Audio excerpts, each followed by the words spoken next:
begin with the roll. Commissioner Cowan?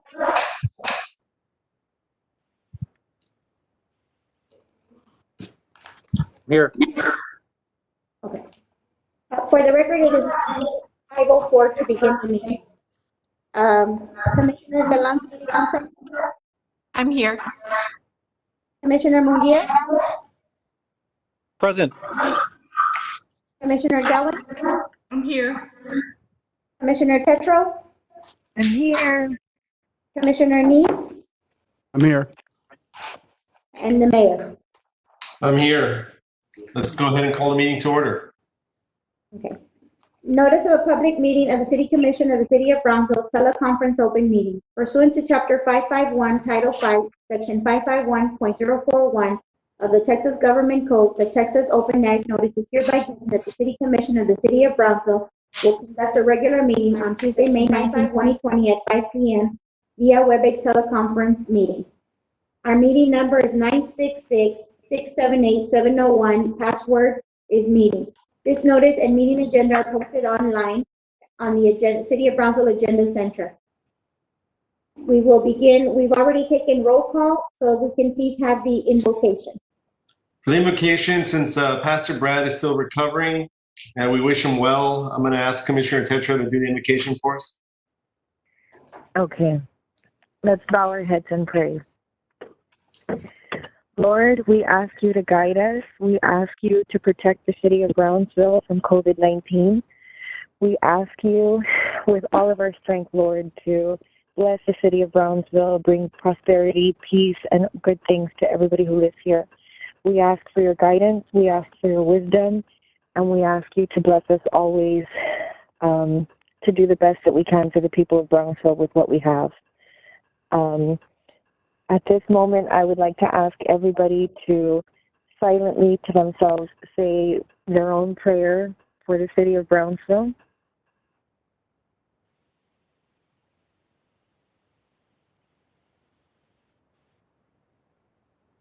Okay, amen.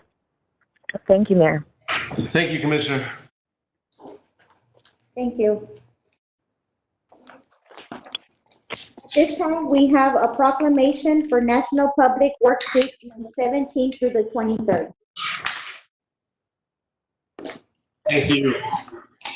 Do we have Public Works here? Thank you for the cap. Yes, we do. All right. I'll be reading the proclamation. Okay. A proclamation of the City Commission of Brownsville, Texas, designating May 17th through 23rd, 2020 as National Public Works Week. Excelente. Whereas public works professionals focus on infrastructure, facilities, and services that are of vital importance to sustainable and resilient communities and to the public health, high quality of life, and well-being of the people of the City of Brownsville. And whereas these infrastructure, facilities, and services could not be provided without the dedicated efforts of public works professionals, who are engineers, managers, operators, and employees at all levels of government and the private sector, who are responsible for building, repairing, improving, and protecting our nation's and city's streets, right-of-ways, traffic control systems, water supply, water treatment, drainage ditches, stormwater facilities, solid waste disposal systems, public buildings, and other structures and facilities essential for our citizens. And whereas it is in the public interest for the citizens, civic leaders, and children of the great city of Brownsville to gain knowledge of and to maintain a progressive interest and understanding of the importance of public works and public works programs in their respective communities. And whereas the year 2020 marks the 60th annual National Public Works Week, sponsored by the American Public Works Association. Be it now, therefore, we, the members of the City Commission of the City of Brownsville, Texas, by virtue of the authority vested by the Charter of said city, and on behalf of all of our citizens, do hereby designate the week May 17th through 23rd, 2020 as National Public Works Week. I urge all citizens of Brownsville to join with representatives of the American Public Works Association and government agencies in celebration to pay tribute to our public works professionals, engineers, managers, operators, and employees, and to recognize the substantial contributions they make to protecting our national, state, and city health, safety, and quality of life. Done at Brownsville, Texas, this 19th day of May, 2020. Thank you, everybody at Public Works. We appreciate your work. Thank you. Well, thank you, Mayor, and thank you to all the members of the City Council of Brownsville. It is my honor to accept this proclamation on behalf of all the members of Engineering and Public Works. The Engineering and Public Works Department have always been in the front line alongside with other first responders in all types of disasters, including hurricanes, floods, windstorms, and in other parts of the country, earthquakes, fires, mudslides, and etc. But this COVID-19 is unlike anything we have ever seen before. However, I will mention that Engineering and Public Works Department have not missed a step in our operations. Our job has always been and is to keep the city open for business, for the public, and for emergencies. We ensure that the streets are always open. We continue paving, repairing potholes, and sweeping. We ensure the traffic signals are operational and all striping and traffic signs are in place. We are keeping our right-of-ways clean and mowed. We are making sure our drain ditches, storm inlets, and manholes are clean, as well as the downtown area. We are performing preventive maintenance on the storm pumps ahead of the hurricane season. The landfill has remained open throughout the crisis. And engineering continues to provide design and inspection services to all land development projects. It is because of this that I ask all of you to join me in thanking all the members of Engineering and Public Works for their service to this beautiful city of Brownsville. Thank you. Thank you so much. And I really want to thank you and all of your staff. I've met many of them along the way, not just as mayor, but prior to that. And I will say that y'all really have not skipped a beat during this whole entire time. I've seen everybody working out there. We're taking advantage of the time to repair our streets and redo some of the streets and sticking to the schedule. It's been great. And I get a lot of comments and compliments about it that I'd like to pass on at this time, just for all the work that everybody's doing. So thank you so much. Thank you.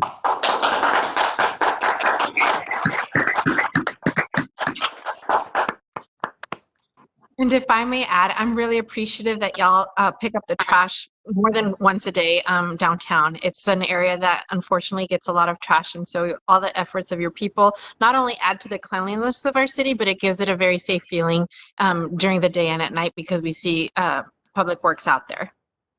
Thank you. Thank you. Next, we have our public comment period. No one signed up for the public comment period, so we'll move on to the next agenda item, which is the work session. Presentation on current and proposed drainage projects through the Texas Water Development Board and General Land Office.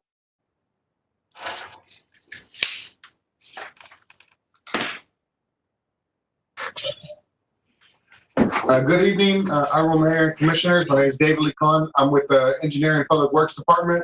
And the work session today is going to just kind of go in line with Mr. Gutierrez's conversation about what we're doing to keep the city moving forward. We wanted to give an update to Commission on the Texas Water Development, the loan that was approved and closed on in April, as well as some other funding opportunities that we'll be working toward in the upcoming months that you'll be made very aware of, and just open it up for conversation to get some feedback and just for your general update. Next slide, please.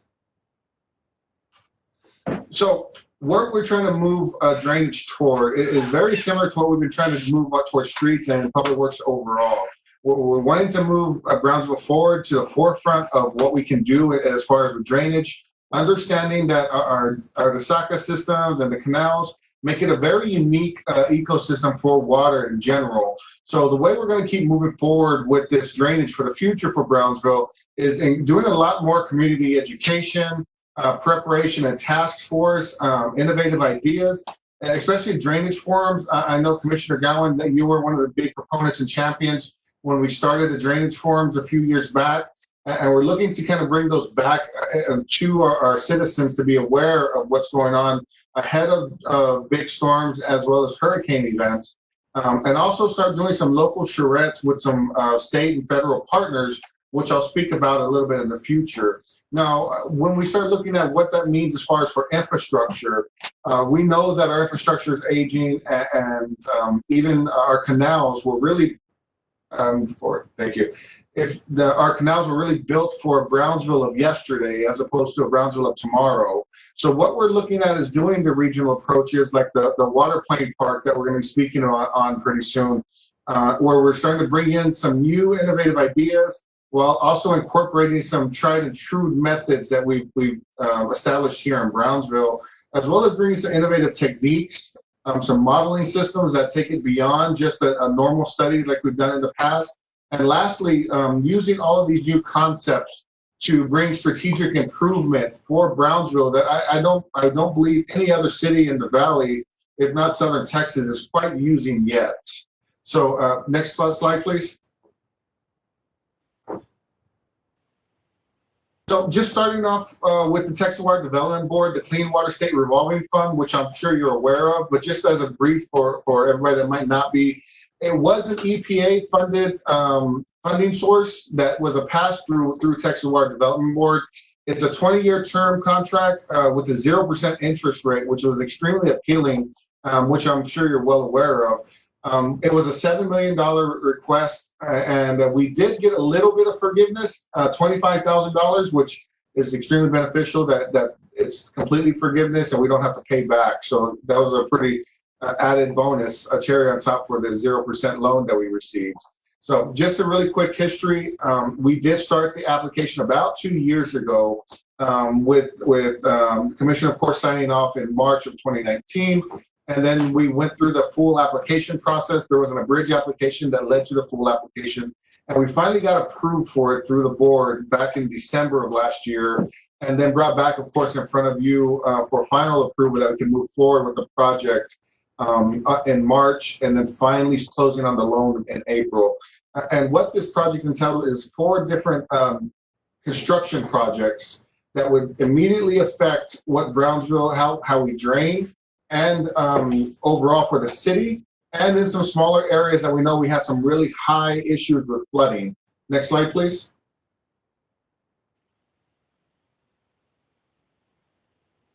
The first one, which is we're calling our showcase project, is our Southmost Water Plane Park, and this is really, I would say, the innovative approach that I think Brownsville we need to keep moving forward with, being able to merge and marry the park aspect with a great infrastructure aspect of retaining or detention ponds, and affecting an area that is prominent with flooding, which is Four Corners.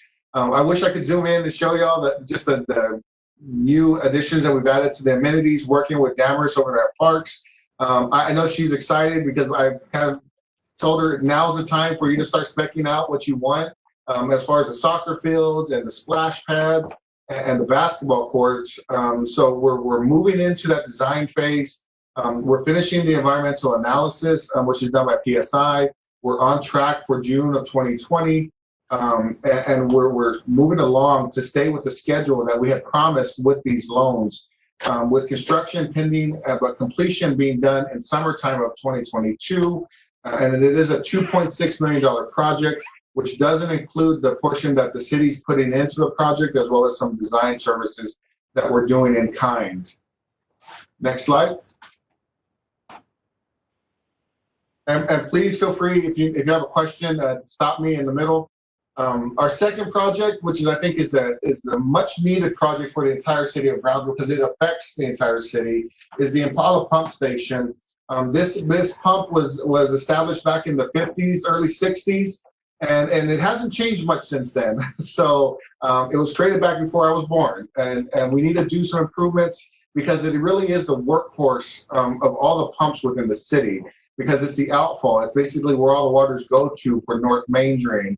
And what we're proposing is to increase this pump house, the efficiencies, redo all the pumps that are inside so that it can make it for the Brownsville of tomorrow. Now, and that's the gray infrastructure side. Now, for the innovative portion that we want to incorporate into this pump house, we're adding new technologies like SCADA so we can remote access the pumps to see how fast it's running, how well it's running, the efficiencies. And we don't have to send public works crew members in when we're having a hurricane to turn these pumps on. We can be able to do it all remotely. We're adding sensors to see what's really going on before we put that water into what eventually would be the river, to do a characterization of what's floating in there, how fast it's flowing. So we're trying to marry, like I said, that gray infrastructure concept, that green infrastructure, new innovative techniques. So this project is actually is a little bit ahead of schedule on the environmental analysis side. And we have started working toward doing the design portion with Plagar Engineering, which he's a local firm here that's very well versed in pump infrastructure. So we feel very confident in his design. And this is another $2.2 million project that we're proposing to be done in December of 2022. Next slide, please. So our third project is the SCADA and the culvert improvements. And I apologize if this map is just a little bit harder to see, but you're looking at the green dots and you'll see that they're very spread out on the east side of Brownsville. And what this project is going to do is put those same sensors that we're putting in Impala in different portions of our watersheds and the different Resakas on the east side of Brownsville, so we can get some information as far as what our Resakas are doing.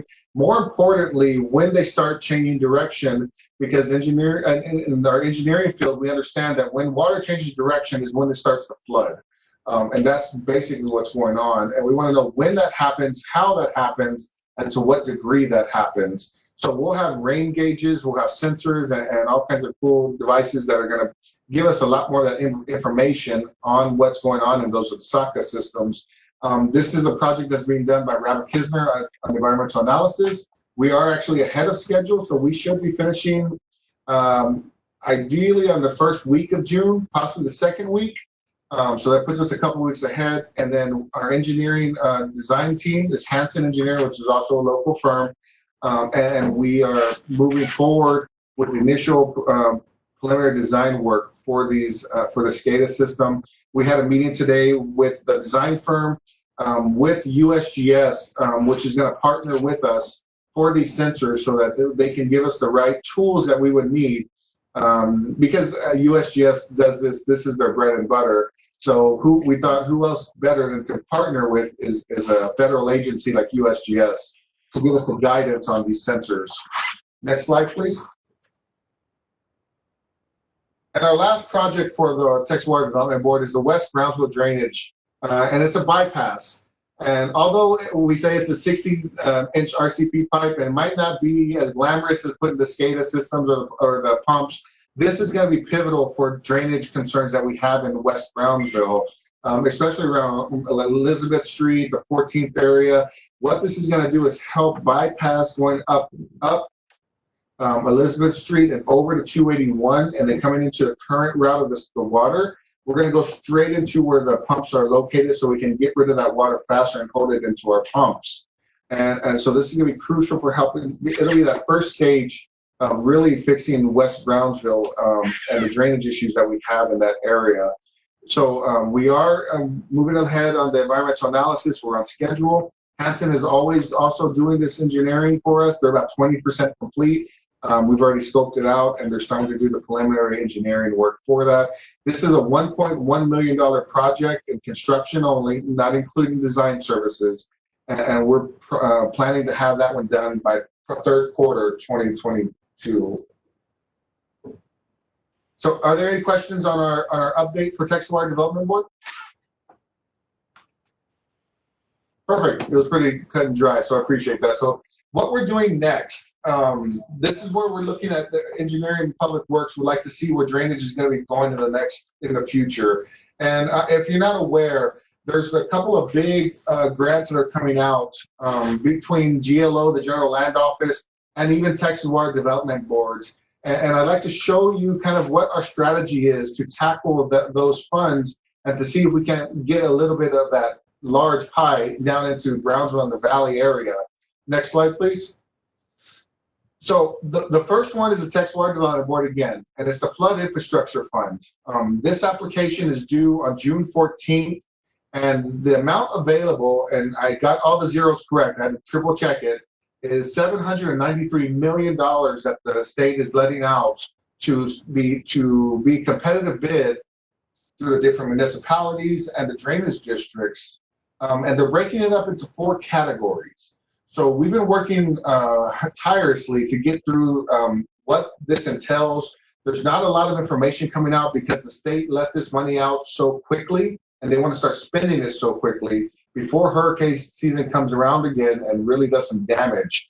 But most of this funding is going to be alongside the mitigation type of ventures that we do in projects. So what I did was I showed you all 4 categories that they're releasing this almost $800 million into. And we'll be processing 3 different applications with each one in each category. And the reason we're able to do so many applications is because of our partnerships with the drainage districts and BID and PUB. Because we did a regional approach and it brought these agencies on board with us, we were able to put in 2 extra applications that a municipality wouldn't be able to put in by themselves. It shows that we're doing a regional approach instead of just looking at between where Brownsville's our own ETJ and looking out for our own. So the first one that we're looking at, and I apologize, don't kill me when I say the word study, but it's a drainage study of our 5 Osaka watersheds. And I cringe at the word of saying study. And I say that because there's not a lot of people that like reading studies except for me and probably the guys that are sitting around this table with me.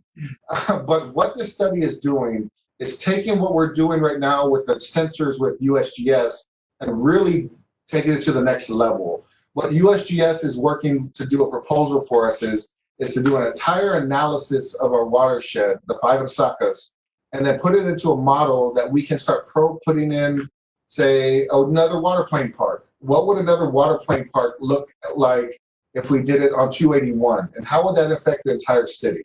As opposed to being just a standard snapshot of our watershed system, this is going to be a customizable, editable model that we can use for testing and proofing what we're planning to do in capital improvements and new drainage monies, and really take it to the next level that we can keep building this model to be intuitive, even that we can release it and show a bit of it to the public and say, look, this is what your water's doing and this is why it's doing it. So it is a high dollar proposed cost for this study, $3.2 million. But the benefit that we're doing this type of flood protection planning for the watershed is that it's 100% grant. And all that money we would have no match that would go into this one. And it would just be straight out of that $800 million. And actually it was 150 million of that is set aside for category 1 for that flood protection for these types of studies. The second application that we're doing is category 2. And that's North Main Drain relining and improvements on our North Main Drain. And I'm sure you're all aware that North Main Drain is a canal that bisects the city. And North Main Drain is a canal that was built for the Brownsville of yesterday. And we've urbanized quite extensively around that canal without doing much improvement to the canal. And we're kind of at a point that the straw, which is North Main Drain, can only take so much water. And we need to find a way to increase that conveyance into our new pumps. So we've worked with CCD number 1, Drainage District number 1, and the irrigation district to say, how can we improve North Main Drain for all of our mutual benefits, whether that's relining with concrete, extending just a little bit more, taking some more right away. And the cost of that is extremely high. And it's $10.8 million that we're doing this initial phase for proposing. The match for category 2 is 75-25. So the city's responsibility would be 25% of that. And we would divide that amongst the shareholders that we bring in for this project. Now, the third one is the SCADA and culvert improvement, which is very similar to what we proposed and what we're working on with Texas Water Development Board currently.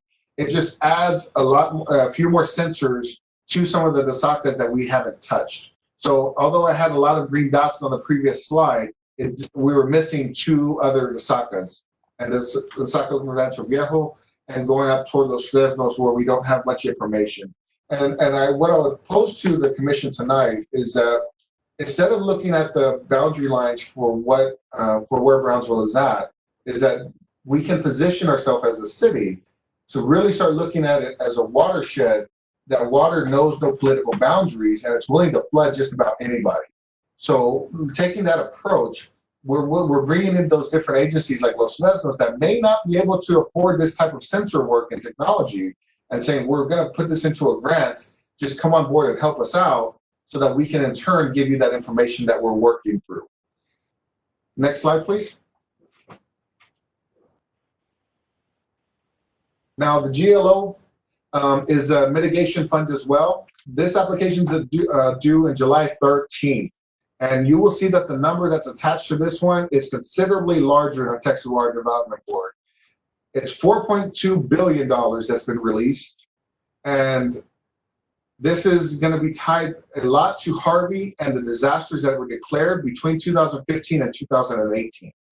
Because Cameron County was designated as a disaster area for 2 different disasters, we are eligible to go after a bit of this funding that it will be only for these declared disaster counties. So we are also going to be putting in 3 applications for this monies, and they are substantially larger than the last ones because there's a lot more money that we can go after. So the Impala Detention Pond is a project that we're going to go into more detail as we start developing a little bit more in the next few weeks. But what we're talking about is essentially making the Water Plane Park ×4 down in right by the Impala pump station that would serve 2 purposes. That one would be that it'll have hold water for the Impala pumps whenever we hit those really large storms and hurricanes, for Impala to have a constant source of water to be pumping out. And secondary, like the Water Plane Park, the other 80% of the time it can be used as a wetland or a park facility. And those are the discussions that we're going to start having in the next few weeks to see which way the commission and the citizens feel like we should be moving forward with that type of strategy. And that's an $11.2 million project that we'll be looking at. And we're going to be, in the next few weeks, being very diligent in our process and our questions that we ask, how we start scoping that. The second application is SCADA improvement, much like the previous one, adding different sensor networks in different key locations so we have an understanding. And we put a $10.8 million price tag on that one. And then the third one, again, is North Main Drain, adding an additional $5.2 million to do some more work upstream of that canal. Next slide, please. So I'd say all that, and I mentioned that we're going to have some community input, and this is where that community input starts. We're going to be holding a drainage stakeholder forum on June 17th. And we're working with our communications department, and you see the list of the slew of agencies that have signed on to be a part of this roundtable, from FEMA to Texas Water Development Board, U.S. Corps of Engineers, GLO. And the idea is that we've had this constant communication with these different agencies that they're now willing to say, I want to come to the Valley and talk to stakeholders, not just the city, but the people around y'all, to offer the same services that we're starting to offer to you, including money that they have available. How can we do that? And our department has really stepped up to say we can facilitate that conversation for you and bring up on the citizens and the drainage stakeholders that may not have the ear of these larger agencies if we wouldn't have brought them in for them. So this is going to be on June 17th. It's going to be a webinar, an innovative webinar that we do, interactive webinar. And it's really a Q&A session with these large agencies that all have funding that's ready to do projects. They just need a direction on where they're going to put the money to. David? Yes. David, on the one, it says 9 p.m. You mean a.m., correct? On the lower right slide. Yes. You might want to correct that. Yes, we'll correct that one. Thank you, Commissioner. This was actually had slated for March 31st. So we were looking at doing this a lot sooner than COVID hit and changed our plans. So thank you very much. We'll correct that. Next slide, please.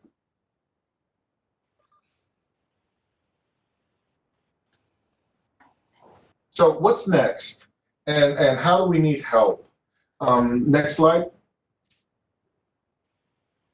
So really what we're looking at doing for the next phase of this is getting a lot more input into these engineering design projects, and through different educational methods and different input that we need from the citizens, but also we want to make sure that there's an understanding of how we prioritize future CIP projects, especially when it comes to drainage. So the way that we're going to be doing that is a local match, and how we do that local match, or the local match is being very important because we know that money's going to be limited.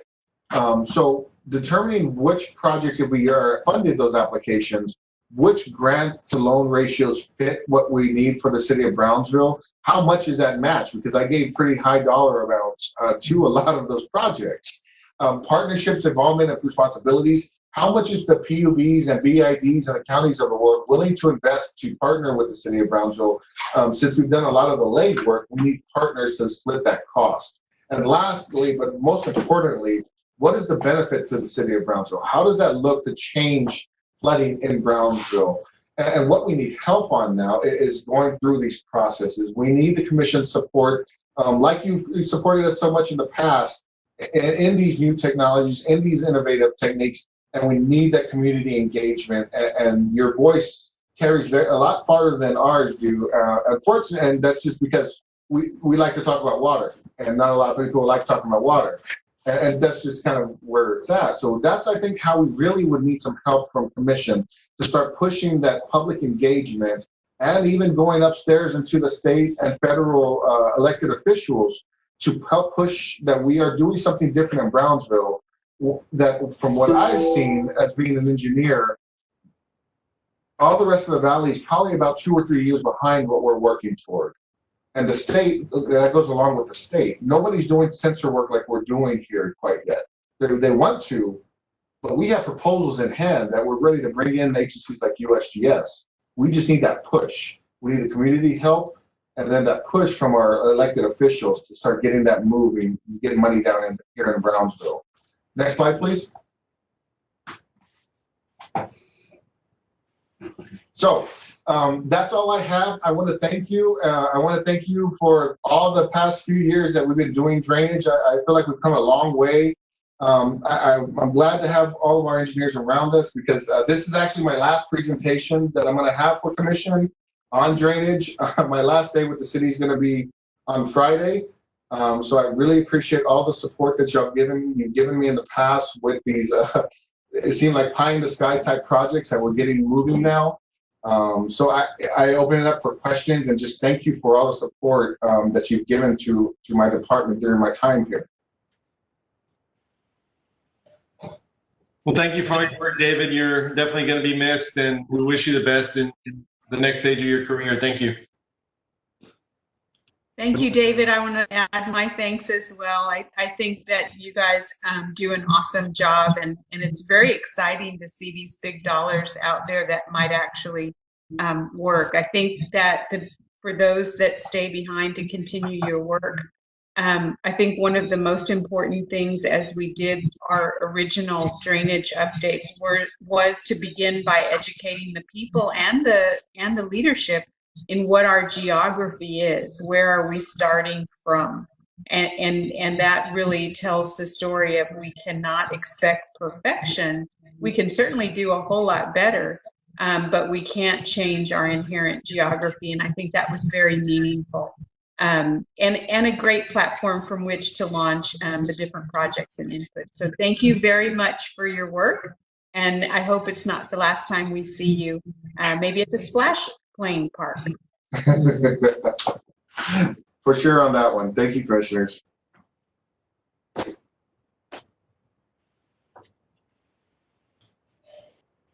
Next, we have consent agenda items.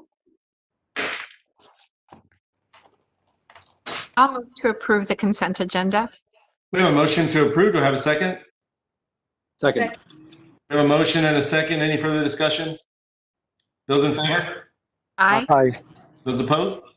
Motion passes. Thank you. Next, we have items for individual consideration. Item number 1, consideration and action to approve the Fifth Amendment Declaration of Local State Disaster for Public Health Emergency. Can you go to the next slide?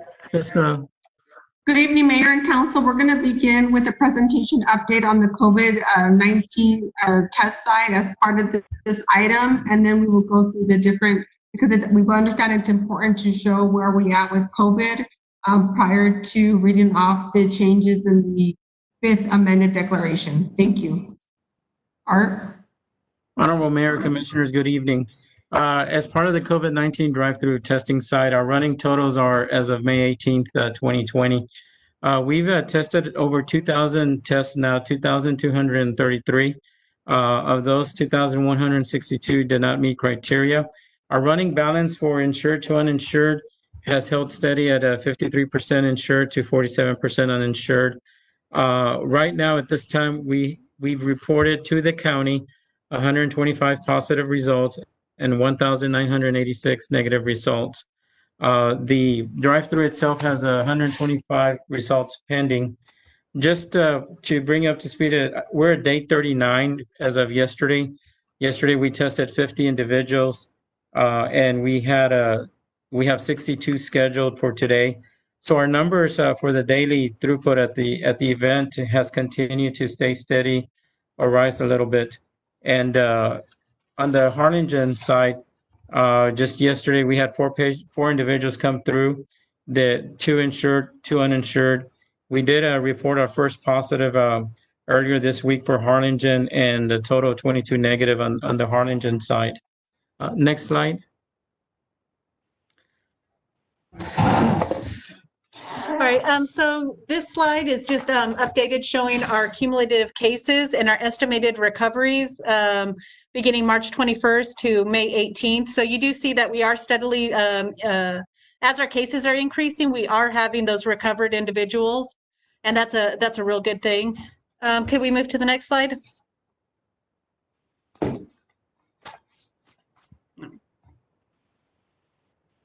All right, and this right here is our daily case count. So each day, starting with March 21st, when we received our first case, every day we track what's going on. We've also added to this the fatalities that we've had among our residents. And we are up, as of yesterday, we're at 3 on those. And this runs from March 21st to May 18th. Next slide. This right here is the source of infection. And we're closely monitoring this as we're opening up the city, and the state's opening up, and we're getting more travelers and community interaction. So we're keeping a close eye on community versus the link to a previous case. We are steadily keeping our eye on that with each individual phase of reopening. Next slide. And this right here is the cases based off of our different age groups. And we're still seeing the strong increases in our younger individuals, in particular the 20 to 29-year-olds and our 50 to 59. We are seeing a slight uptick in some of our older individuals. So we're just monitoring that particular situation as we move ahead. Next. Griselda, next slide. So on the COVID-19 boots on the ground operations, we're in day 23, and this is a citywide operation exercise. Currently, we're concentrating on the downtown area, and then we have some hotspots that we're seeing through the index that we also are focusing in the Northeast District. You will notice on the city map, we broke up the map today into further pieces as we're getting the numbers and we're able to hone in on the districts and show the different areas. We're able to concentrate our efforts specifically in the areas that you need. I'm going to finish this slide and then go a little bit into the southmost area where we're at with those numbers. We've been able to visit 14,925 households. That's about 29% of total households in our city, using a staff ranging from 5 to 8 at any one time. And we continue to hand out census materials. I wanted to have a bit of an update to the group. If you noticed on our website, our breakdown for the map shows different lighted areas. We really are seeing now that the campaign that we had in the southmost area did result in more people accessing healthcare, more people accessing the information that was being shared with them. And that's important because getting the healthcare to them and them being able to be informed has led to more cases in that area where potentially they may not have been identified. So as we continue our COVID-19 boots on the ground, we're seeing that there is a cause and effect. We're in there, and then a week or two, more like 2 or 3 weeks later, we're seeing the numbers coming in that people are going in to get tested and seeking and reading through the information that we're sharing with them. So this part of our mitigation strategy is really working for us at this time. And it helps us prevent the community spread. It also, keep in mind, helps us to maintain that community spread at an early stage where it's either found through the link through a previous infection, or if it's community, we're finding it where potentially we may not have been able to report that number as someone who was tested. Next slide. We want to thank you for your support. Go ahead. And now we'll go into the next part of the presentation, which will be over to Deputy City Manager. Thank you, Art. Yes, ma'am. Can I ask a question? Yes, sir. You didn't report anything about the cluster. It seems like there may be some issues in the nursing homes or a nursing home. And I don't know if you've addressed that, but don't you think you should look into that? And because we don't want the same experience that happened in Harlingen happening over here. Absolutely. So chronologically, I'll talk about the nursing home from today, leading back to when we first got the call. I've been in conversations with the administrator at the local nursing home. They have recorded 10 individuals who tested positive. This nursing home itself has 2 units that were put in place as mitigation efforts before they had their first case. They have a screening unit and a COVID positive unit. So any patients that test positive are not mingled, or whether the patient or the resident rather does not mingle with a COVID positive individual. The employees at this time, there's one employee that was originally tested positive. So we had a census of 135 employees who were tested negative and 1 employee who tested positive originally. Since then, 3 more employees have been found positive. However, in talking to the administrator, he did some very proactive steps. Anyone who had been at risk, he continued them working in the COVID side. So now that they've tested positive, they've been working strictly with COVID positive patients. So they have not put more individuals at risk. They've been very proactive in following CDC guidelines. The state and the county have engaged them in daily calls. So we've been at 4 days with the same census as far as those 10 individuals. And at this time, they're holding steady with that population. Of those 10, 2 are currently in the hospital. The original index case that did occur back then did pass away, and he's one of the ones that I believe were reported or maybe getting reported first from the county. The situation at this nursing home, they're getting a lot of support from their corporation. The state does engage them daily.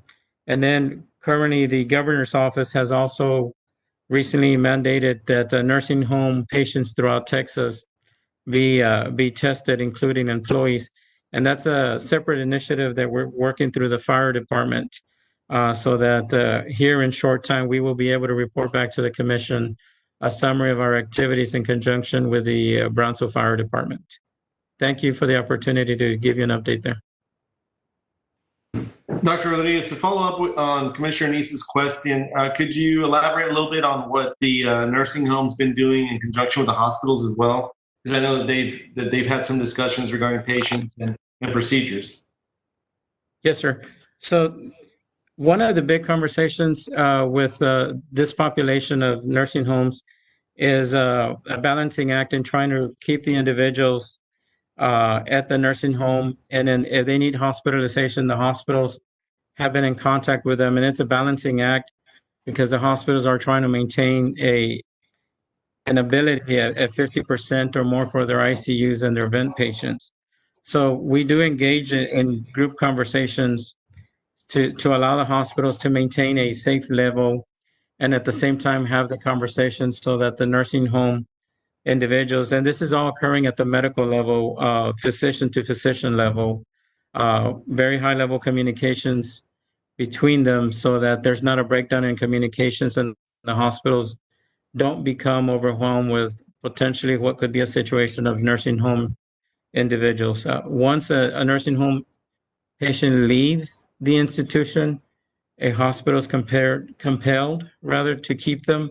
And we're trying to avoid a situation where the hospital is not able to treat the community because of a pathway where we're not being proactive with nursing home patients. So those conversations are occurring.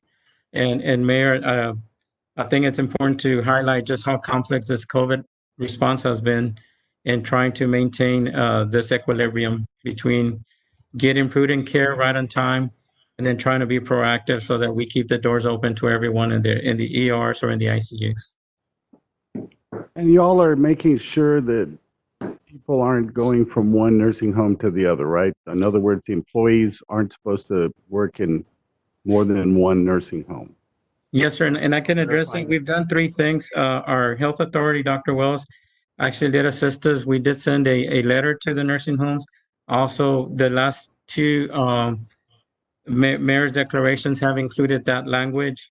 And third, some, not all, but previous to us putting out the declaration and the letter, some of the nursing homes were learning from the Harlingen events and were proactively telling their employees they had to decide where they were going to work because that was one of the initial discoveries about the incidents that led to the incident in Harlingen was that staff was able to go between facilities. So my question is, are y'all trying to verify that they're complying with this? Yes, sir. We sent a letter that included a survey, and that survey tells us whether they have that policy in effect or not. And the surveys that we have reviewed are showing that they're complying with this request. And so far, the state as well has adopted a similar policy through the governor's office. So we feel confident with their responses that they're being truthful at this time with that. Good job. And I can confirm this because we did get a call from a nurse that was upset a few weeks ago about this policy. And Commissioner, I do check up with Dr. Rodriguez as well every few days. I think he could probably verify that I'm on him quite a bit about this particular issue because of the nursing home situations that have happened in Harlingen as well as what was happening in Spanish Meadows. So that is something that we've been on top of, or at least I've asked Dr. Rodriguez to be on top of. And if I can add one more thing, Commissioner Needs, we're also bringing individuals from Harlingen to give talks to our staff through our regular workshop meetings so they can talk about their experience. We will be hosting a health official from Harlingen to tell us about his experience in Harlingen so that the local nursing home administrators can have a Q&A session with them to be able to learn from those experiences as well. Thank you. Thank you. Hi, Dr. Rodriguez. I have a question on testing. How many tests a day are we doing in Brownsville, if you have an idea? I know the CDC's recommending for a city our size, we should be about 300 a day. Do you know where we're at right now? On the drive-through, we're about 60. I know I did look at the UTRGV numbers. They've been averaging about 60 a week, about 30 to 40 and they're here twice a week. The doctor's offices, those are the numbers that are more difficult for us to ascertain. But just on the drive-through numbers, we would say we're probably not meeting that number. That's been one of the reasons we encourage testing. And I would say that we're probably getting a quarter of where we need to be. The Cameron County shows, how much? 1444. Yeah, we're showing a reporting source from Cameron County Public Health Department at 1,441 through their website stats today. And a cumulative number, according to the Cameron County Health Department, is 8,000, but that includes all of Cameron County. And, Commissioner Cowan, to your point, we're probably doing close to 75 a day if you add us and UTRGV. But we have the capacity, and that's the difference. We have the capacity to do 200 to 300 a day, I think, pretty easily. The issue has been, though, that people just are not taking the tests. So we do have the capacity to do that many. Also, yesterday, the state sponsored testing did occur, and there will be another one tomorrow. So that's going to help with some of the testing numbers as well. Yeah. Then go ahead. Pardon me, Art, were you able yet to find out how many people testing the nursing home, all the nursing home residents and employees will add to the total number of tests? There is a number available out there. The fire department has the summary of those stats. They did share it with me, but I have not added the numbers. If Jared is on the line, he may be able to share them if they've already summarized what they've gone in from the nursing homes. So as of right now, excluding one nursing home, which is all completed testing, this is Chief Sheldon, we're looking at adding about 1,125 tests this coming week with the nursing home facilities. That's employees and residents. Okay, so John, I agree. I think School Public Health is quoting something like 179 a day that we should be doing. Okay. Thank you, guys. Thank you. And for those of you that don't know, based on the governor's request that all nursing home patients be tested, the fire chief is the individual that's going to be in charge of planning that out and making sure that happens. I know Chief's already worked out a plan or is working out a plan towards that. Yes, Sheldon again. We're currently working with the state. Actually, I just got off the phone with them. Still working on that plan. So that should be happening here pretty quick within this week or early next week. Okay, and so to add to that, if there are no other questions regarding the testing, as you may be aware, Executive Order number GA-23 relating to the expanded opening of Texas in response to COVID-19 disaster supersedes Executive Order GA-21 and was issued by the Governor of Texas May 18, 2020. That was yesterday. GA-23 states that the order shall remain in effect in full force until 11:59 p.m. on June 3rd, 2020, unless it is modified, amended, or rescinded or superseded by the governor. What's new to this order is that it includes a definition of covered services. Covered services shall consist of everything listed by the U.S. Department of Homeland Security's Cybersecurity and Infrastructure Security Agency, identified as CISA, in its guidance on the Essential Critical Workforce version 3.0 or any subsequent version, plus religious services conducted in churches, congregations, and houses of worship. So these covered services, so specifically government services and other religious services, are not subject to the conditions and limitations, including occupancy or operating limits set forth in covered services. This declaration is the fifth amended local disaster for public health emergency, which shall take place immediately, effective immediately from and after its issuance, and the following measures shall be in place. Restaurants to this point may operate for dine-in service up to 25% of the total listed occupancy of the restaurant, starting at 12:01 a.m. on Friday, May 22nd, 2020. Restaurants may operate at up to 50% of the total listed occupancy of the restaurant, provided compliance with A, that this applies only to restaurants that have less than 51% of their gross receipts for the sale of alcoholic beverages, and B, any components of the restaurants that have interactive functions or exhibits, including child play areas, interactive games, and video arcades, must remain closed. All of these services are to be in strict compliance with the terms required by the Texas Department of State Health Services, which they have a website available. Starting at 12:01 a.m. on Friday, May 22nd, 2020, bars and similar establishments that are not restaurants that hold a permit from the Texas Alcoholic Beverage Commission and that are not otherwise expressly prohibited in GA-23 for such establishments that operate at up to 25% of the total listed occupancy of the establishment. Also, establishments that have interactive functions or exhibits, including child play areas, interactive games, video games, must remain closed. Nonetheless, restaurants and bars are strongly encouraged to allow delivery, pickup, and takeout only, so as long as not more than 10 people congregate in the takeout area. Valet services continue to be prohibited except for vehicles with placards or plates for disabled parking. In-store, non-CISA retail services, or mainly your mainstream retailers, are strongly encouraged to operate through pickup, delivery by mail, or delivery to the customer's doorstep. It is strongly recommended that employees wear gloves and facial coverings. In-store, non-CISA retail services or retail establishments, they can operate up to 25% of the total listed occupancy and must comply, of course, with DSHS requirements. Shopping malls may operate at up to 25% of the total listed occupancy of the shopping mall.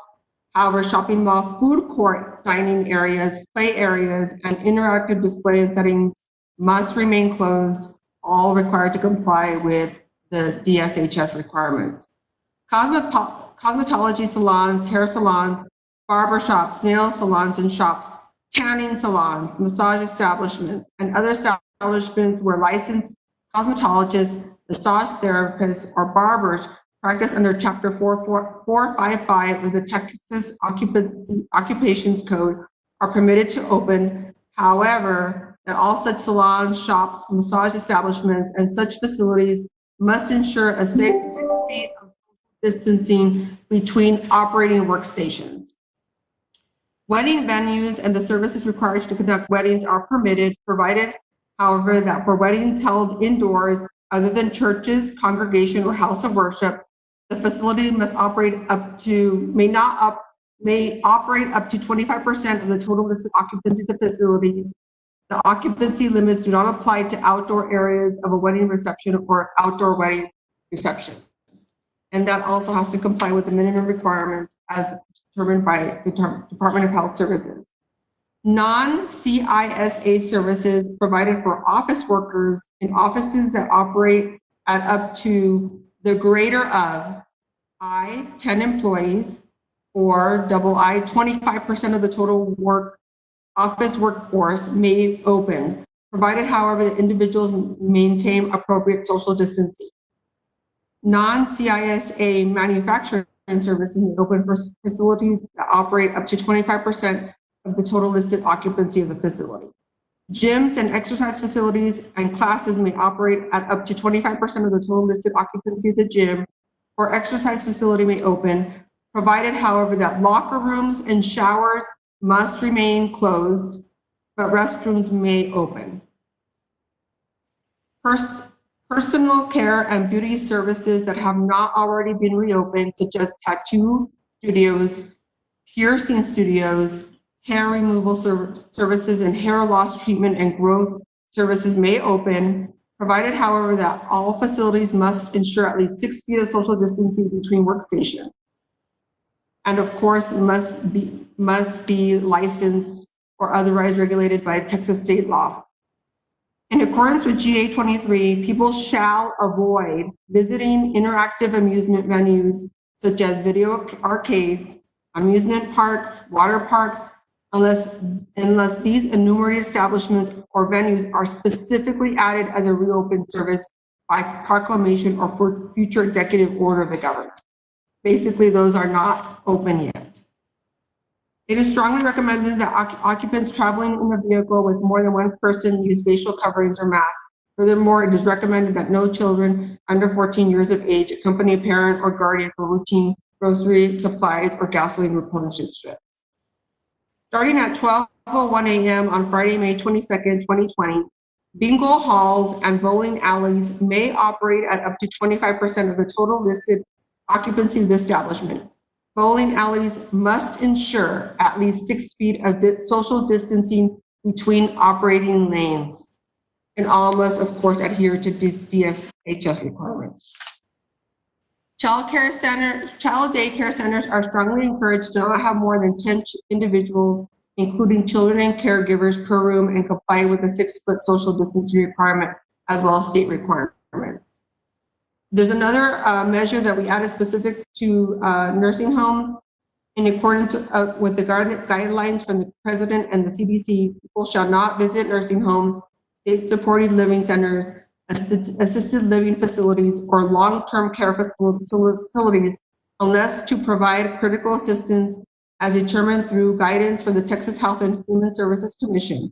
Furthermore, all employees and residents of nursing homes, state-supported living centers, assisted living facilities, and long-term care facilities shall wear a fabric face covering or mask, except as otherwise ordered by the City of Brownsville Health Authority. A change to our recreational areas is that city tennis courts and Brownsville Golf Center are open in strict compliance with city requirements and with the requirements required by the Texas State Health Services. Public swimming pools are closed and private swimming pool facilities are open, provided that indoor swimming pools may operate at up to 25% of the total listed occupancy of the pool facility, or outdoor swimming pools may operate at up to 25% of normal operating limits as determined by the pool operator. The City of Brownsville residents are strongly encouraged to use online services and drive-through services while doing business with the city. Furthermore, all employees and persons entering city government offices and facilities shall wear a facial covering or mask. That is a requirement with regard to city facilities. Thank you. That concludes the list of measures. There are other additional measures.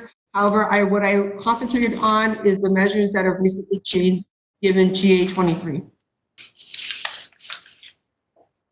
Thank you so much, Ms. Griggs. I know that this is something that went through several versions, and then we thought we had a final version yesterday, and then the governor's orders changed that pretty drastically. So I just want to thank you for all the work you did to help put this together and really try and put together a comprehensive document for all of our citizens to understand. So I know that there's some things that we wanted to add that were taken away at the last minute because of the governor's orders, but thank you so much for your work.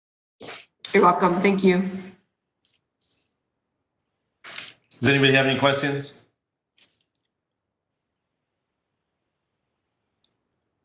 Okay, I'm looking for a motion to approve. I'll make the motion to approve, Mayor. Second. And a second. Any further discussion? Those in favor? Aye. Aye. Those opposed? Motion passes. Thank you. Next, we have item number 2, consideration and action to acknowledge the Finance Director's financial statements and cash investment report for the City of Brownsville for the second quarter ended in March 31st, 2020. Honorable Mayor, City Commissioners, I'll briefly go over the financials for a period ending March 31st. Also included in this report is a financial projections based on COVID-19 activities for the general fund. And lastly, we'll provide the expenditures for the COVID expenditures to date for this year to date. Go to slide number 4, some of the financial highlights that I want to address. Tax levies are on the same level as last fiscal year through the same quarter. Sales taxes are strong through March 31st, the 5.6 increase over the same period, 846,000 over the same period as last time. Amounts for April, we've gotten those information already. Even though the month of April had a decrease of 9% to the same month period, year to date, we're still up 3.5% or about 560,000. Building permits values are 62% higher than the same period as last year.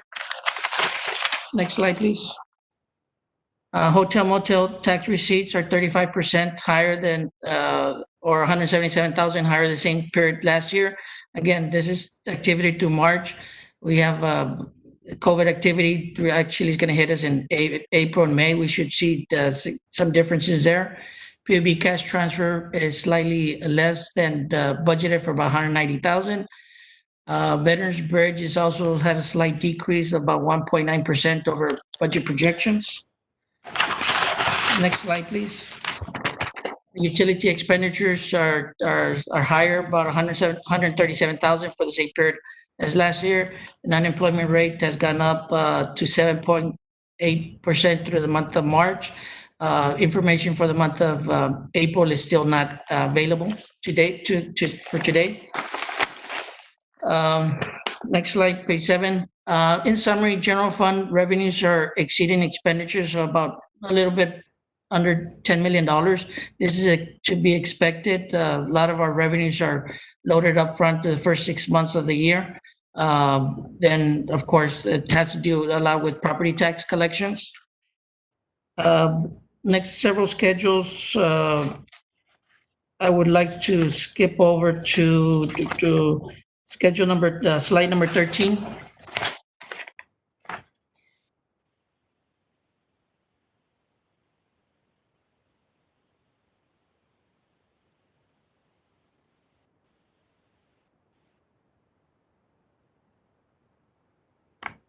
One more, please. This is a bar graph representation of the of the revenues collected through March and also through the same period as last year. Again, compared to the budget. Some of the items to highlight on there, on the fees and services, you'll see it at variance about negative 52%. Well, that has to do with when we set up the landfill and garbage fees, we moved over to a new fund. That's why that representation is there. Under PUP cash transfer, you see a decrease about 34.9%. Again, the reason because of that is last year we had revenues included as Oakland Union revenues that are not reflected this year. Intergovernmental, we have less revenues from the MPO and state grants. And on the miscellaneous, we have lower revenues for street patching. Go to the next slide, please. On the expenditures, you have a similar schedule on here. Again, identifies the expenditures through March 31st through the same period as last year and compared it to the total budget. Items of notation here is under public work. You see a negative decrease of 25%. Again, this is attributed to setting up a different fund to account for the street patching, maintenance fee. Also under sanitation, similar, same thing. And under health department, you have also include expenses related to COVID-related expenses. That's why you have that big increase of 239%. And lastly, economic development. It's a fund within itself. Again, we want to go to the next slide, please. On this one, this is a summary of the net positions of the funds that we have there. You have your beginning balances, revenues included, expenditures, ending fund balance. On there, all of them have a positive fund balance except for the community development. This is attributed to reimbursement of grants that are going to be received in the month of April and not reflected in the month of March. Next slide, please. Next slide. This is a bar graph representative of our insurance fund. Insurance fund is doing well. One of the items to note here is we have insurance running claims where the expense was actually incurred in the current month, but is not picked up into the following months. So usually that's about $750,000 to $1 million in running claims that we have. Next slide, please. Medical insurance fund has a positive fund balance of $2.9 million, which is healthy. Next several slides are just informational purposes there. I want to go to the investment report. Next, one more. On this one, you have the investment portfolio. Investments are compliant with their investment policy. On here, and you see that the investments is broken down to interest-bearing accounts, certificate deposits, public investment funds, and bond funds. Next slide, please. On this one, this is the time that I want to introduce the COVID tracking worksheet. This worksheet is going to be used. It's not a stagnant worksheet. It's going to be used so that we could track the effects of COVID-19 to the general fund. and it's going to be updated on a periodic basis, at least every month. Some of the items that we have there is on the top portion, you have your revenues. You have a column as what was budgeted, and then the projections that we have. The noted one we have is sales tax. Sales tax, we see that we're going to have probably the effect of about $2 million. The assumptions that we had on this one is that we're going to have for the month of April, May, June, July, and August, a 20% decrease. Conservatively, now because of the current environment where businesses are going to start opening, that's going to change these assumptions. If the economy opens up, and again, if the economy shuts down again because of current situation, it will affect these projections. Municipal court fees, a decrease of about 300,000. License permits, about 250,000. Ambulance service fees, because of, again, the initial impact of the month of April, it showed that there was a decrease in 911 calls or EMS calls. Factor that in, again, we conservatively estimated that to be decrease of about 500,000. Interest income earnings, about decrease of 90,000. On the operating transfers in from the general fund, landfill has a slight decrease in the revenues because of a commercial hauling services, commercial garbage. That will reduce the transfer in ability from the landfill about 355,000. On the bridge fund, the county has tentatively communicated to us that we could see about, because of the COVID impact that they're seeing, that it could be up to 500,000 decrease. On the CARES funding, this is a positive $2.3 million. This $2.3 million representative of what we know for sure. Towards the bottom, we'll show some expenditures that we know for sure that's going to be reimbursed. We're adding that as revenue. On the expenditures side, towards the next one under hiring freezes, right now we're going to be slowing down the hiring process somewhat as a freeze process. There is a committee that's going to be set up so that we can evaluate the necessity of filling positions that are vacant right now. But we estimate that in going through this process, we could save about $1 million through the end of September. Also, on the next item, there's about $1.3 million savings. The expectation to departments is that they say they reduce their line item budgets for about 10%, at the minimum of 10%, thereby giving us a general fund expenditure decrease of about $1.3 million. On the transfers out, because of the CARE fundings for the airport and public transit operations, those transfers have been decreased by 623,000 and about $1.4 million. On the opposite side, the event center and golf center, because of the revenue decreases, it may require an additional increase from the general fund for the continuing operations of those funds, or those funds could use their reserves in order to operate. And lastly, we have the COVID-19 expenditures of $2.3 million. This represents the expenditures that we know for sure. We're currently working with the reimbursement team, which includes grants and Office of Emergency Management, to identify all relative expenditures, especially due because of the CARES funding differs somewhat to FEMA, and that's what this is the worksheet that we have right now. And again, it's going to be kind of fluid, and we're going to be changing on a periodic basis as we know things that are coming in. Next slide, please. This is the spending to date as of March 15 for next page.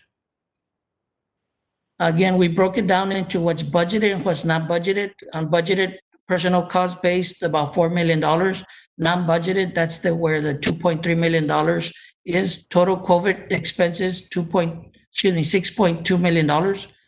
Next page. This is the different buckets in which the expenditures have been expended: supplies, leasing, contracts, and so forth. Next page. On the On the personnel costs, right now, we're showing police. There are some minor expenditures that we have yet to report in this expenditure. It's less than 20,000 that's related to department expenditures. But the biggest impact has to do with police. These are the relative expenditures. Next, please. And on emergencies, PPE masks, same expenditures, 29,750.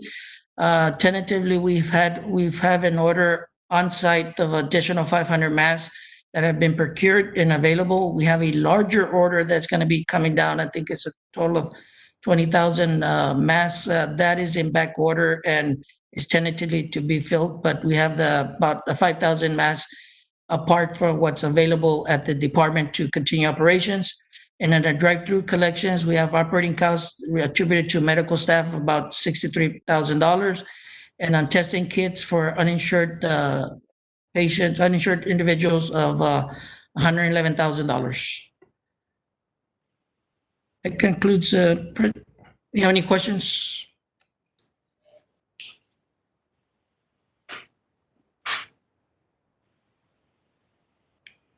I actually don't have any questions, Lupe, but I know it was a really long presentation. I think you did a good job of consolidating it. It was really easy to understand, actually, so thanks. Yes, sir. Thank you.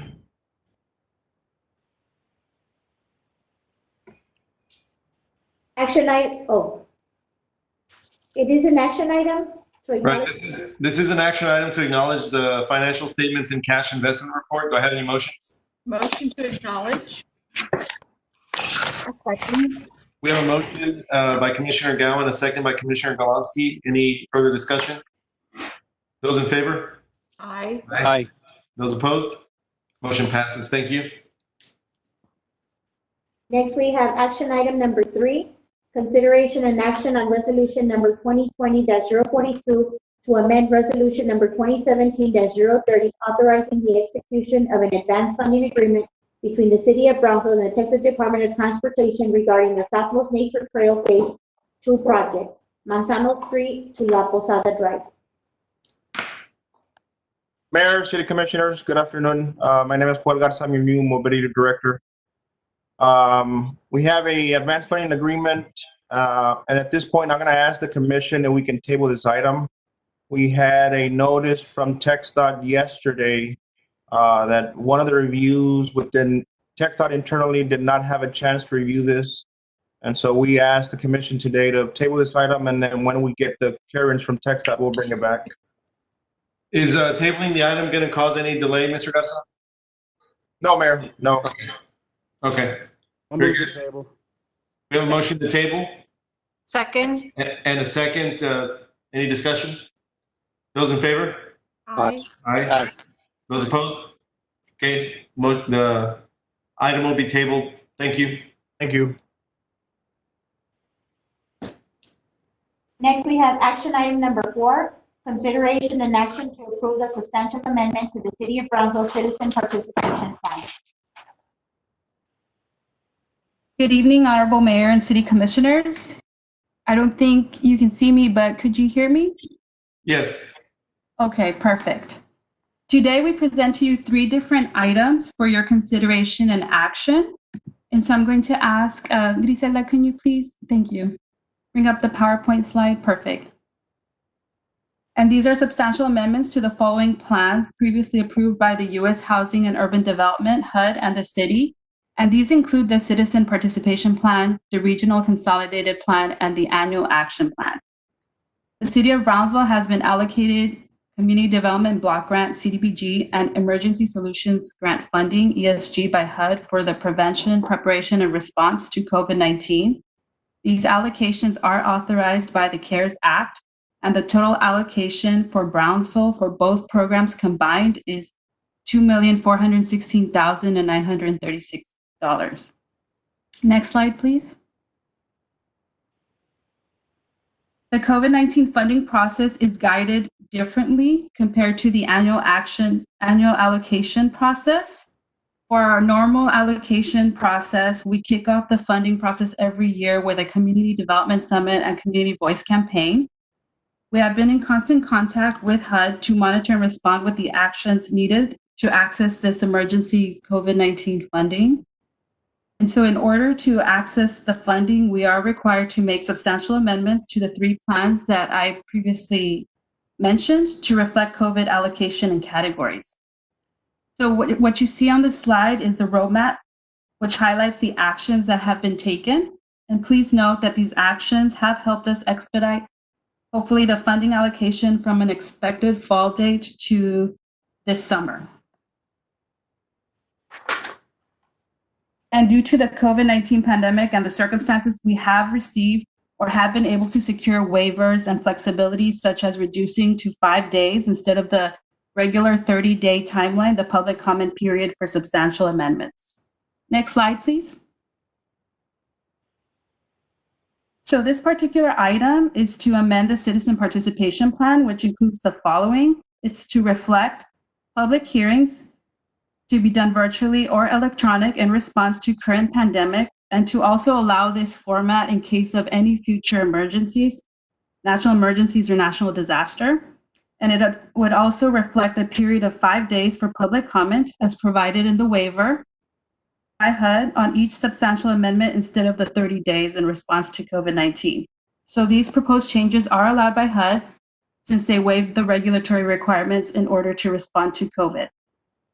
And so during the public comment process for these substantial amendments, we posted all 3 public notices in the newspaper on the Brownsville Herald in English and Spanish. We also posted with links on the City of Brownsville website on instructions on how to submit public comments via email, mail, and link to survey, as well as links to the virtual meetings.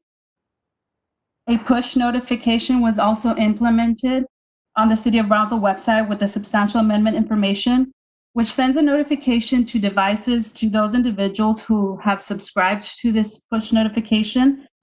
And that has a potential outreach of 1,700 devices. 3 virtual public hearings were held using the WebEx platform.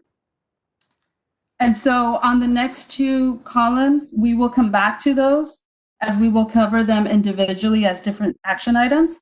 So this item is for your consideration and action to approve the substantial amendment to the citizen participation plan.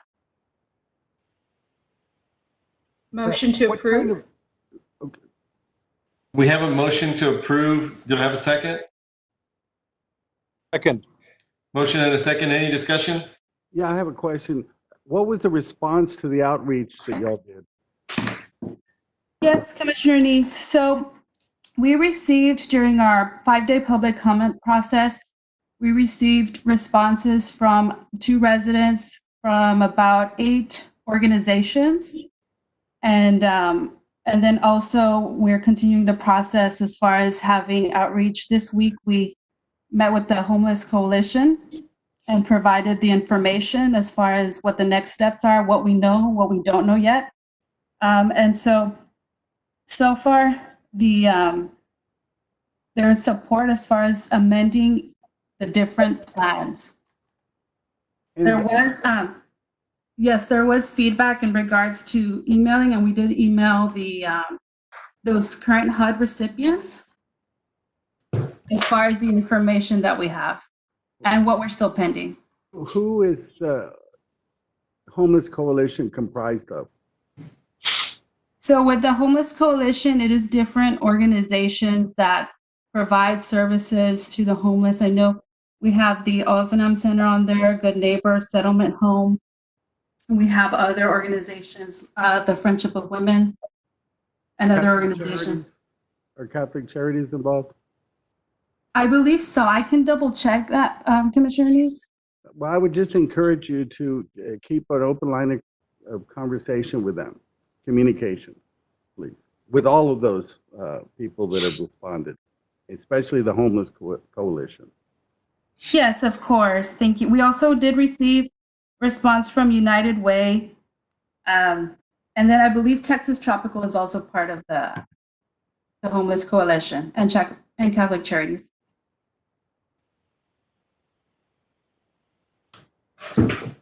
Okay, any other discussion? Okay, we have a motion and a second. Those in favor? Aye. Aye. Aye. Those opposed? Motion passes.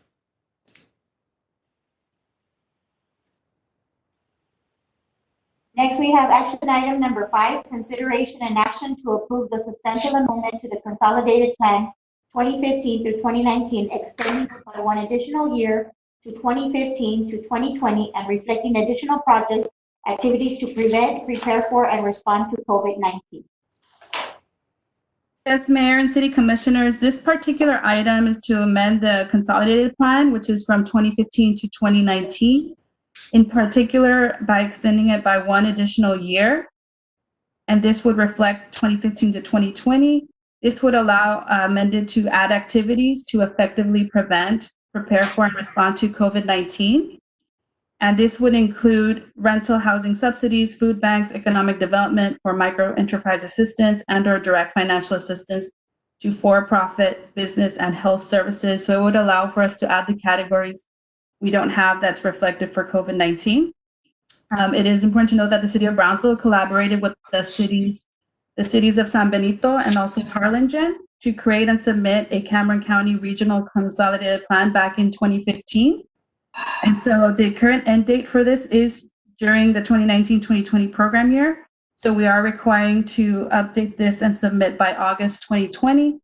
But due to the current COVID-19 pandemic and the placement orders, we don't believe that we can fully and effectively engage our residents, our businesses, our organizations to participate in this planning process, which would cover a 5-year strategic plan.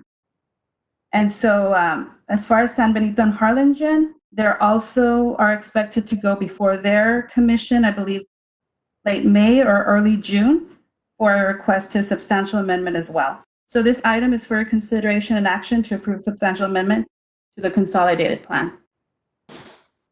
Motion to approve? Second. We have a motion and a second. Any further discussion? Those in favor? Aye. Aye. Those opposed? Motion passes. Thank you. Action item number 6, consideration and action to approve the substantial amendment to the City of Brownsville fiscal year 2019-2020 annual action plan to add community development block grant coronavirus funding for $1,597,695 and emergency solutions to grant coronavirus funding for $819,241 made available through the CARES Act. Yes, Mayor and Commissioner. So this particular item is to amend the 2019 annual action plan. And in doing so, as mentioned earlier, we expect to receive funds in the summer instead of the fall. And that would have happened if we would have waited until the 2020 annual action plan. Next slide, please. So the city will receive over 1.5 million in CDBG funding, CDBG-CV, that's how it's known, and over 819,000 in emergency solutions grant, ESG-CV. And so just to get an idea, this is more than 3 times our regular ESG allocation. And so this is to specifically undertake activities to prevent, prepare for, and respond to COVID. A substantial amendment to the 2019-2020 annual action plan is required. The following are proposed eligible categories and amounts for funding for CDBG and ESG. And you'll see for CDBG, it's food vouchers, food bank. This also includes delivery of meals, rental assistance, health services, small business assistance. And under the ESG categories, it's the HMIS system, which is a information management system, rapid rehousing, emergency shelter, and street outreach. Who is going to make the determination on how that money's divvied up? Yes, among the social services, Commissioner? Yes. Yes, so that's the process that we're still awaiting further clarification. Normally, we go through a notice of funding availability, and we would provide that notice out to all the agencies so that they can submit an application. And then we would go through that process and present that before the commission. And so we're not at that point yet. We just need additional clarification. But these would be the categories that would provide guidance as far as where the agencies would be able to apply under. Thank you. Marina, my question is the categories, is that something that we determined or something that we were given? Yes, Commissioner. So these categories are the ones that when we receive the notification for allocations, that those are eligible categories specific in response to the COVID-19. And the food vouchers, is that specifically and only limited to the food bank, or is it available for farmers markets as well? Yes, that would be available for any organization that would be able to provide the services for food distribution, food delivery to our low to moderate income individuals. So it's not just for the food bank. Thank you. Yes. And if we can go back, please, to the slide to the roadmap.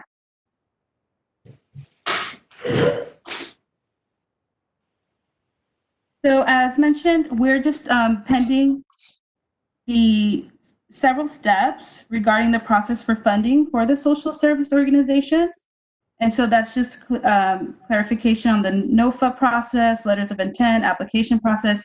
So once we receive the further clarification and this has been determined, we will be sending out a notification regarding the process to our social service agencies and also publications for all citizens. As mentioned earlier, we did start already with information sessions. One of our team members met with the Homeless Coalition. It was earlier today. And then also an update was provided on the community partners call. And so next steps include confirming the process and hosting. And so with that, I want to thank you for your time today. I know it's 3 different plans. And please let me know if you have any questions. I'd like to move to approve that amendment. We have a motion to approve? Second. And a second. Any discussion? Those in favor? Aye. Aye. Aye. Opposed? Motion passes. Thank you.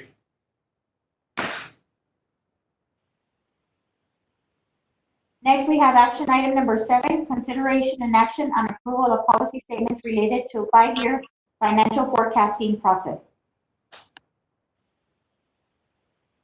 Good evening, Mayor, Commissioners. I'll work to make this item as quick as I can, considering that we're condensing 4 meetings worth or 4 hours worth of content into hopefully a 5-minute presentation or less. So next slide, please. So the budget committee that met with staff over the past few weeks is composed of the mayor, Commissioners Cowan and Golomsky. This committee was established by the commission back in 2017 and just had its first foray into meeting with staff.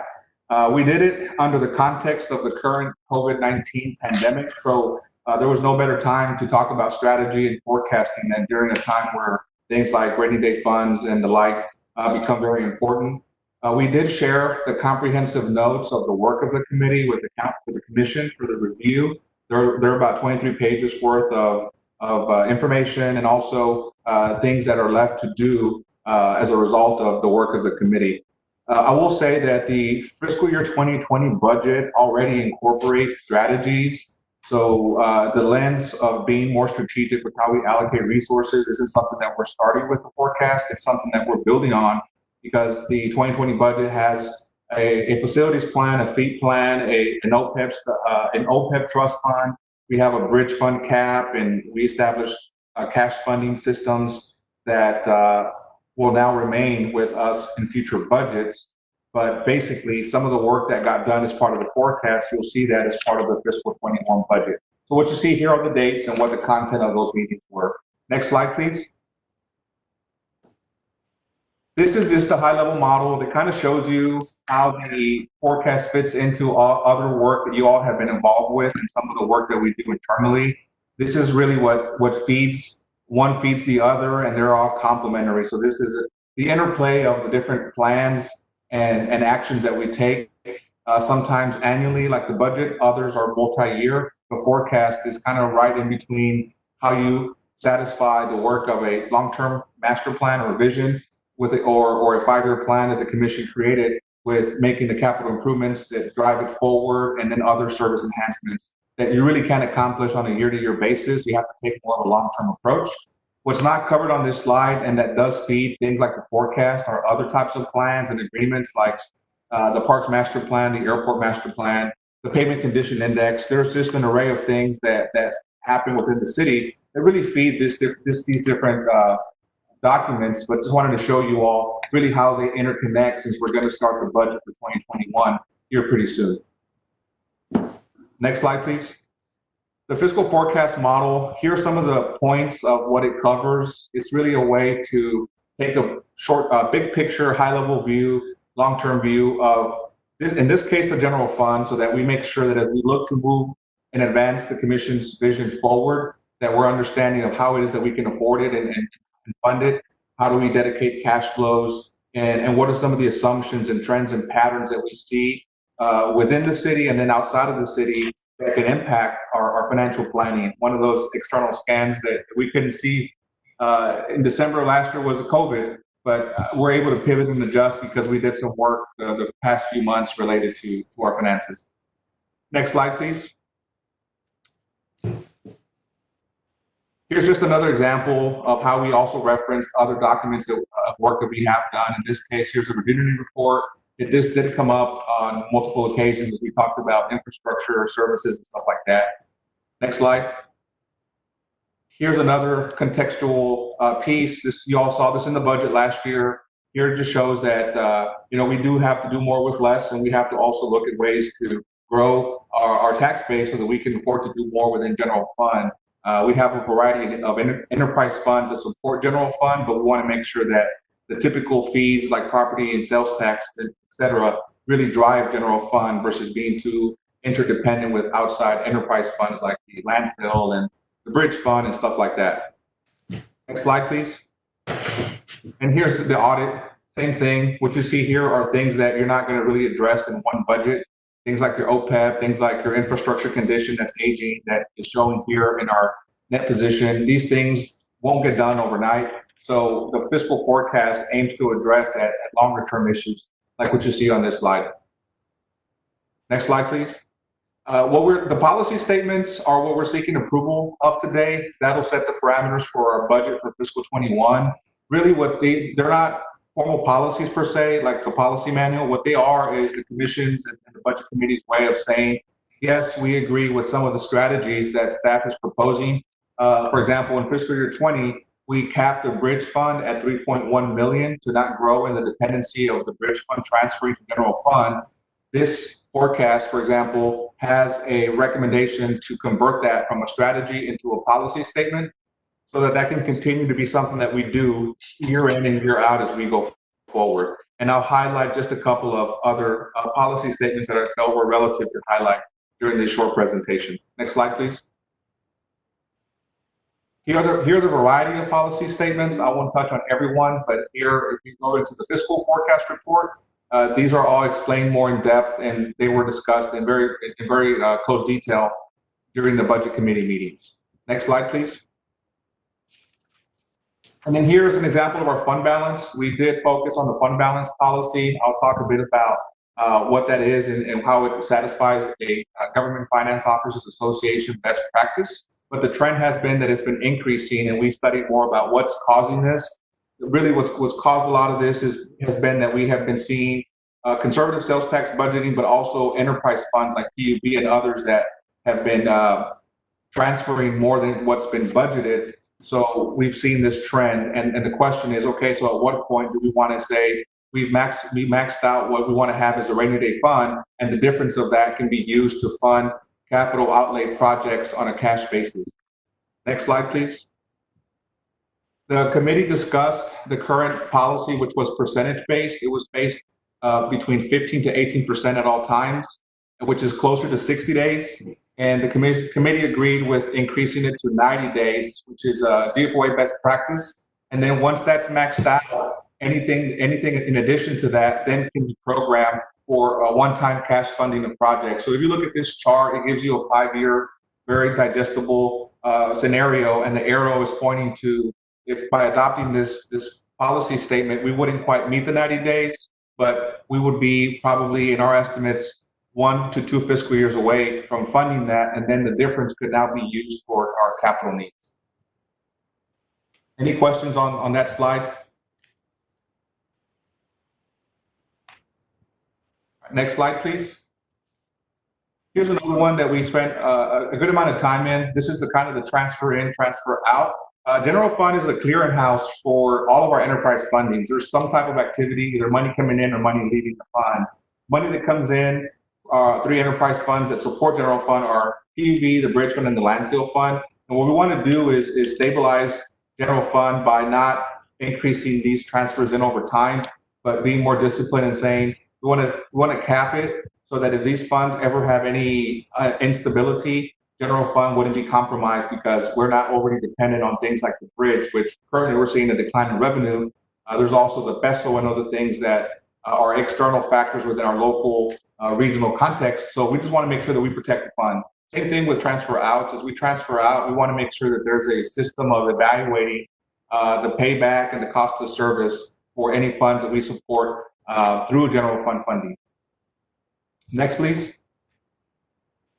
And finally, we talked about service levels. There was a concept introduced to the committee, which was enhancements. We talked about what is a recurring cost, what is a non-recurring cost. So enhancements would be a recurring cost that would add to the service level of a department. And what we've done this year is we've started assessing certain department services, and then we can start to assess what it is that they perform, at what level do they perform, and how do we want to increase that. So you all have seen 90-day reports for planning and redevelopment, engineering and public works. There's the multimodal survey that was done, and the library is currently working on also an assessment. So those are in place, and we can start looking at making adjustments to those services. Others that the commission has talked about as part of their division is looking at public safety. So we have fire police to be due this next fiscal year so that we fund those departments before we decide to enhance or add to the service levels. So those departments are fluid, they're not set in stone, but we did discuss with the committee the concept of why it is that we need to phase it. 1, we won't have all the funding to fund all the needs, but 2, we want to kind of take it in a phased approach so that we can afford to do more over time. That concludes the presentation. That was a very fast presentation, but I'll welcome the mayor or Commissioner Cowan or Golonsky to share any comments on their experience working with staff. Well, I do want to just quickly thank Commissioner Golonsky for requesting that a budget committee be put together in the first place. I think he gave us an idea of how it worked a little bit better. It wasn't line by line or anything like that, but it was conceptual, trying to get an idea of how we were building the budget and what exactly was important to us. And I think being that it was in the middle of this pandemic gave us a little bit broader understanding, I think, too, and a little bit more of an urgency to understand it and kind of just get out ahead of the budget and building the budget. So I thought we did some good work over the course of several weeks, and I really got a better understanding of everything overall. So thanks. Thank you, Mayor. Yeah, I'd just like to add, I'd just like to thank Noel and city staff for all the hard work they put in on this. I know I gained a much greater appreciation for how complex this can be, and they've really tried to follow our pillars that we as the commission have implemented as priorities. So I think it's a good tool to use going forward, and I know we could have spent a lot more time on this as a committee, but it definitely broadened my knowledge definitely on the city. Thank you. Thank you. I'd like to make an observation about the bridge fund, if I might. Just try to factor in on that, the use of some of that funding for the overtime for the federal agents when we have those holidays and things like that, if you keep that in mind. Yes, sir. In fact, one of the things we talked about in the bridge fund is what is a sufficient fund balance? The fund had not had much definition on certain policies. For example, that fund, it's great to have a fund balance, but if we wanted to fund things like the overtime program, when are we able to tap into the fund? So the 60-day fund balance requirement that's now set for the bridge fund is 1.5 million. So essentially anything in excess of that could be used for programs like the overtime. before there really wasn't much definition in terms of what can be utilized, what should we not be touching. And the county and local agreement doesn't really talk about that. So we need to give it some definition. And we did spend time doing that for the bridge fund. Good job. And also keep in mind what to do about the parking situation. The parking? Yes, absolutely. You mean downtown parking? Yes. Yes, it's on the agenda. It's on, I believe there's something that was done as part of the budget amendment, or the parking meter fund had some funding, but planning is working on that. Great. Commissioner Galansky, did you have a comment or? Thank the staff for all the hard work and time because we were meeting even after hours. So I appreciate that. I have a better understanding then of how you go about things. And in the future, I hope that y'all continue to include us in this process just to educate us more than anything. Absolutely. Yeah, this will be an annual. We have you scheduled for next April and May already. So we look forward to that. Thank you. Okay, that's all I have, Mayor, Commission. We're glad to answer any questions. Lupe is on here as well.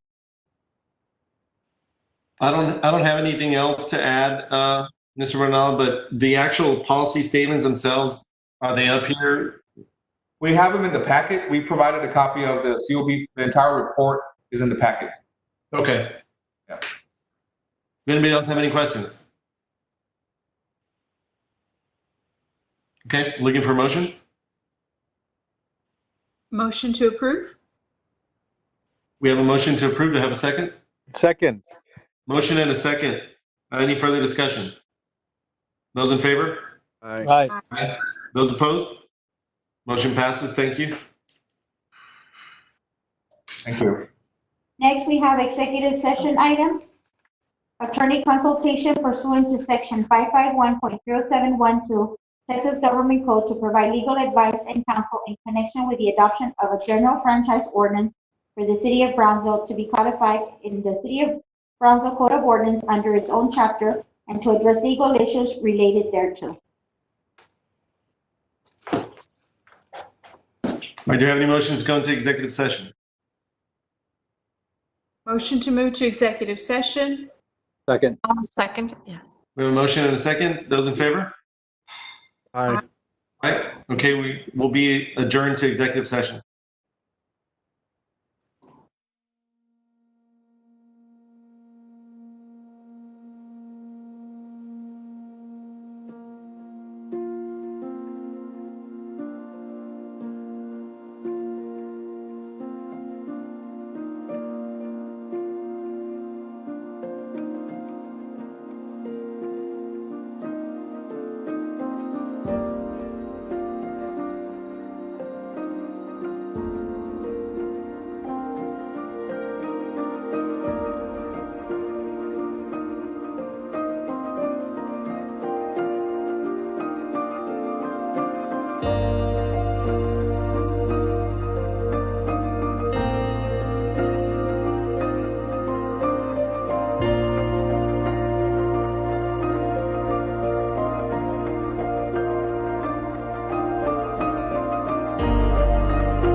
Commission meeting.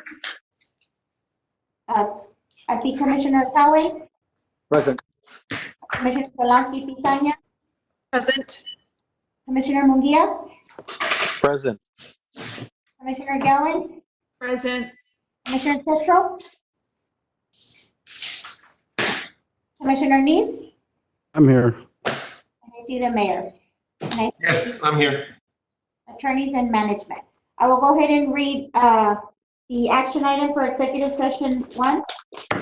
An appropriate action, if any, to adopt a general franchise ordinance for the city of Brownsville, Texas, to be codified in the Brownsville Code of Ordinance under its own chapter, and which sets our processes, procedures, and criteria for issuance of franchise licenses by the city. Do you have any motions?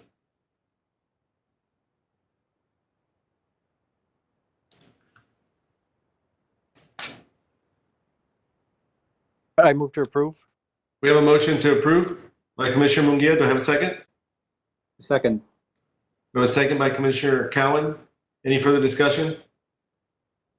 Those in favor? Aye. Aye. Those opposed? Motion passes. I'll move to adjourn. We have a motion to adjourn. Do I have a second? Second. Motion and a second. Those in favor? Aye. Aye. We stand adjourned. Thank you all. Have a good night. Good night. It is now 7:06, the end of the meeting. Thank you for joining us.